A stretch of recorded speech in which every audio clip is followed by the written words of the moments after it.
$1,500,000. $1,500,000 va yana bitta Gentra bo'lib ketdi. Rostdan garillaga o'xshayapti.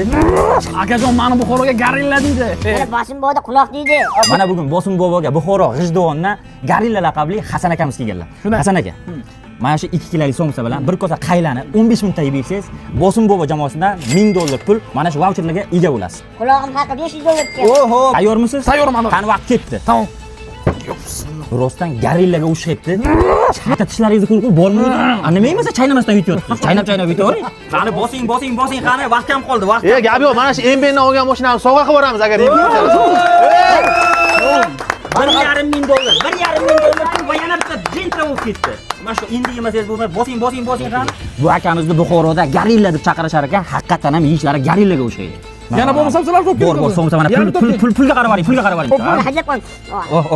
Bir bo'lak somsa qoldi. Qani bosing. Orqasidan mana shu qaylachani bitta kamiga ko'tarib yuboradi. Oy, tavoq qolsin, somsani tavoq.